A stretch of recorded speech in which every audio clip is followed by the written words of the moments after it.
वंदे मातरम। नमस्कार, जय हिंद। मैं विवेक चौधरी।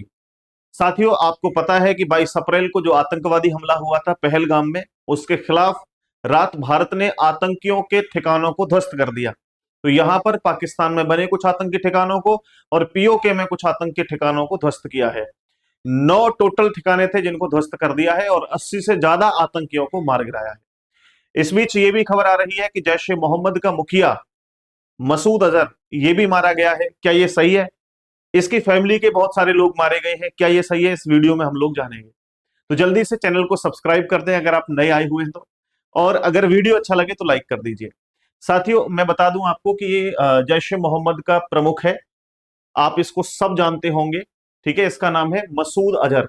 ये अभी नहीं मरा है, लेकिन ये बात पक्की है कि इसने आज एक कॉन्फ्रेंस की थी, उसमें बताया था कि भाई साहब, बहावलपुर में मेरा संगठन का मुख्यालय है, वहां पर मेरी फैमिली रहती थी और फैमिली के साथ साथ कुछ मेरे सहयोगी रहते थे, तो वो सब यहां पर मारे गए हैं। भारत ने मिसाइल हमले में उसके परिवार के बताया इसने कि 10 लोग मारे गए हैं, जिसमें इसके बच्चे, इसकी बहन, इसका जीजा, ये सब मारे गए जो यहाँ पर रह रहे थे।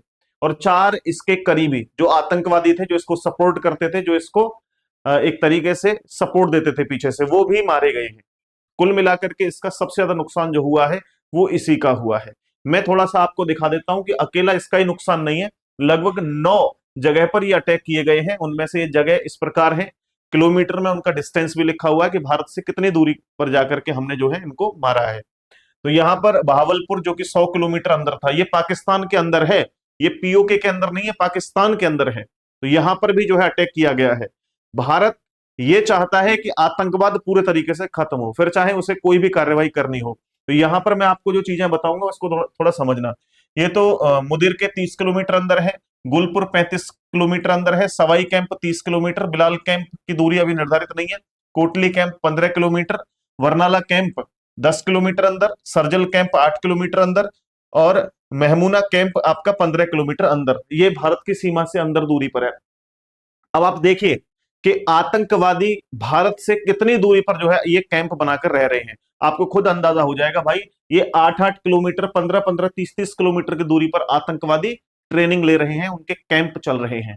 अब देखिए जरा इनको, यहां पर कौन सा कैंप किसका है, क्योंकि यहां पर जो सबसे ज्यादा, हालांकि पाकिस्तान के अंदर 150 से भी ज्यादा आतंकी संगठन है पाकिस्तान में, जिनमें से सबसे ज्यादा आतंकी संगठन जो है वो भारत में कश्मीर के खिलाफ जो है वो कार्रवाई करने पर लगे रहते हैं कि यहां पर आतंकवादी भेजो और यहां पर जो है वो अटैक करते रहो, इस तरह के काम करते हैं। तो यहां पर जो भारत के खिलाफ या जम्मू एंड कश्मीर के खिलाफ जो आतंकी आतंक करते हैं, उनमें से एक है जैश ए मोहम्मद।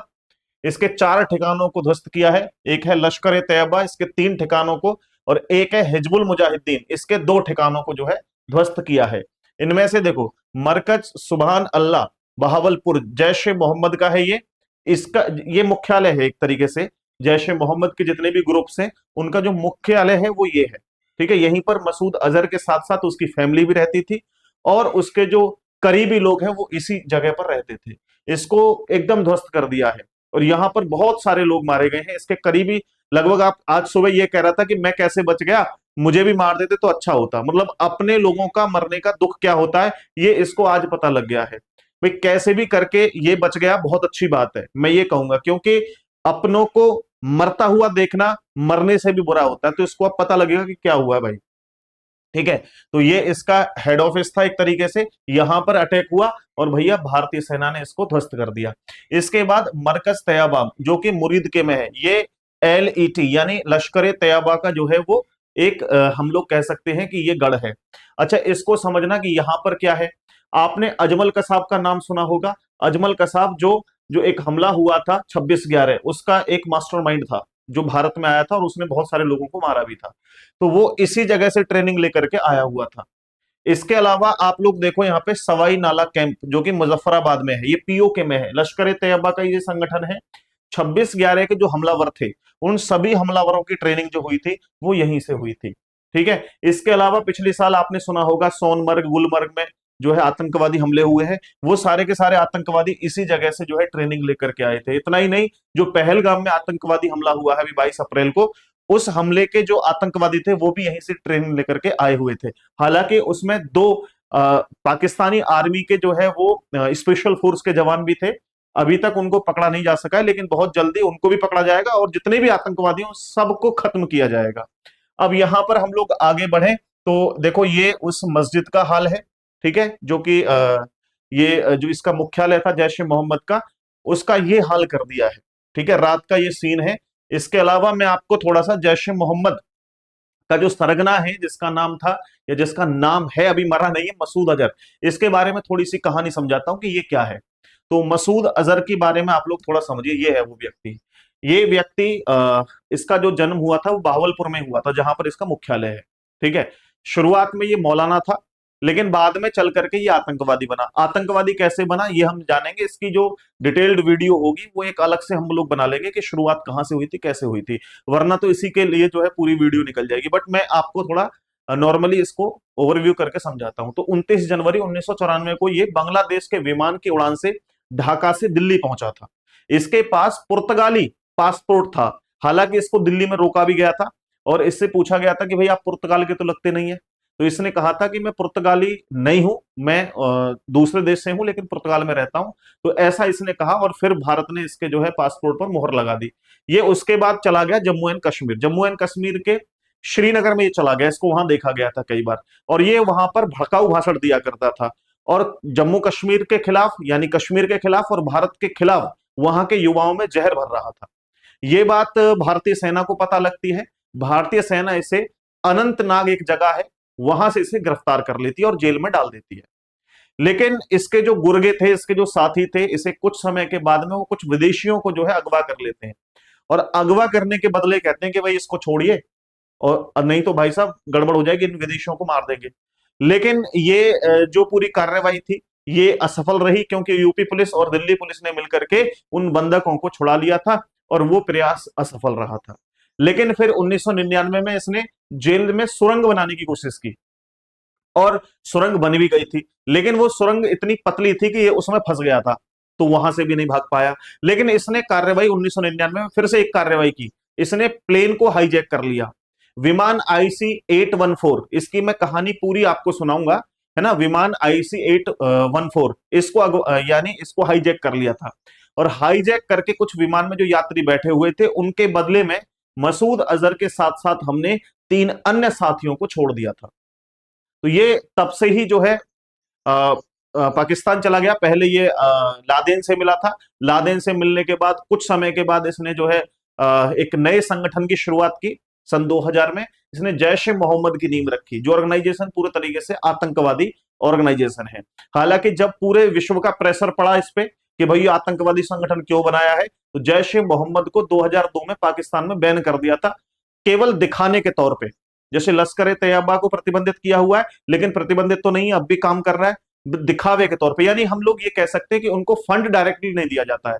जैसे अभी एक चीज मैं आपको समझाता हूं कि कोई आतंकवादी संगठन है, उस संगठन को अगर डायरेक्ट कोई पैसे देगा, उसको फंड दिया जाएगा, तो कहीं ना कहीं इंटरनेशनल लेवल पे तो हालत खराब हो जाएगी। तो ये क्या करते हैं, ये एक दूसरे नाम से एक नया ऑर्गेनाइजेशन बना दिया। मेन तो मान लीजिए लश्कर ए तैयबा है या जैश ए मोहम्मद मेन है, उसके कुछ छोटे छोटे बना दिए जिनके बारे में दुनिया को कोई जानकारी नहीं है कि आतंकवादी संगठन है। उनको फंड दिया जा रहा है, वो इनकी सपोर्ट कर रहे हैं, इस तरीके से बनाया जा रहा है। ना तो जैश ए मोहम्मद बंद हुआ है, ना लश्कर ए तैयबा बंद हुआ है, केवल फंड के तौर पे दिखाने के, दुनिया को दिखाने के तौर पे इसको बंद कर दिया है कि हमारे यहाँ पर कोई आतंकवादी संगठन नहीं है। लेकिन 150 से भी ज्यादा आतंकवादी संगठन है आज के समय में। अब मैं आप लोगों को बताता हूं, जब इसने 2002 में जैश ए मोहम्मद की नींव रखी तो भारत में बहुत सारे अटैक इसने किए। उन अटैकों की मैं लिस्ट लेकर के यहां पे आया हूं, थोड़ा आप लोग समझना। इसने जो है इस बड़े आतंकी हमलों के लिए जिम्मेदार जैश, अब देखना आप लोग, मैं यहां पर जैश के केवल आतंकी हमलों के बारे में बता रहा हूं, आपको पता लग जाएगा कि आतंकी कितना ज्यादा जो है वो इस तरह की चीजें करते हैं। तो यहां पर आप लोग देखो, सबसे पहले इसने अप्रैल 2000 में जम्मू कश्मीर के श्रीनगर में 15 कॉम्स हेडक्वार्टर्स के बाहर एक आत्मघाती कार हमला हुआ था, जिसमें 4 भारतीय सैनिक शहीद हुए थे। ये पहला हमला था भारत में इसका। और मैं बड़े बड़े हमले बता रहा हूं, छोटे छोटे तो न जाने कितने होंगे इसके। इसके बाद अक्टूबर 2001 में जम्मू कश्मीर की विधानसभा में आत्मघाती हमला हुआ था, जिसमें 30 लोगों की मौत हो गई थी।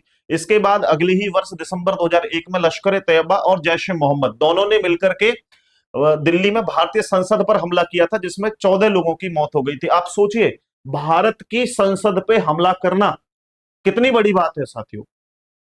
भारत पूरा जो हैंडल होता है वहीं से होता है, और उसके ऊपर अटैक करने की कोशिश इसने की, और इसमें 14 लोगों की जान चली गई थी। फिर उसके बाद जनवरी 2016 में जैश ए मोहम्मद ने पठानकोट एयरबेस पर हमला किया था। आपने इसके बारे में सुना होगा, जिसमें 3 जवान शहीद हो गए थे। फिर सितंबर 2016 में जैश ए मोहम्मद के आतंकवादियों ने जम्मू एंड कश्मीर के उरी में सेना पर हमला किया था, जिसमें 19 जवान शहीद हुए थे। ठीक है, इसके बाद भारत ने पीओके में स्ट्राइक की थी। सर्जिकल स्ट्राइक आपने देखी होगी, 2016 में हुई थी, तो इसी के खिलाफ की गई थी। इसके बाद फरवरी 2019 में जैश के आतंकियों ने पुलवामा में सीआरपीएफ के जवानों को जो है निशाना बनाया था। इसमें 40 जवान शहीद हुए थे। जिसके बाद में साथियों यहां बालाकोट एयर स्ट्राइक की गई थी। ठीक है, इसमें भी बहुत सारे आतंकवादियों को मार दिया था। लेकिन हर बार हम लोग ये कोशिश करें कि चलो अब के बदला ले लिया, 50-100 आतंकी मार दिए, 50-100 आतंकवादी मार दिए, इस तरीके से काम नहीं चलेगा। भारत के जो अभी जो भारतीय सेना के जो हेड हैं, उन्होंने ये कहा है कि ये तो अभी ट्रेलर है, मूवी देखना बाकी है। आतंकवाद का नाम खत्म कर देंगे कि आतंकवाद होता क्या है। इसके बाद में साथियों मैं आपको बता दूं कि पहलगाम हमला हुआ।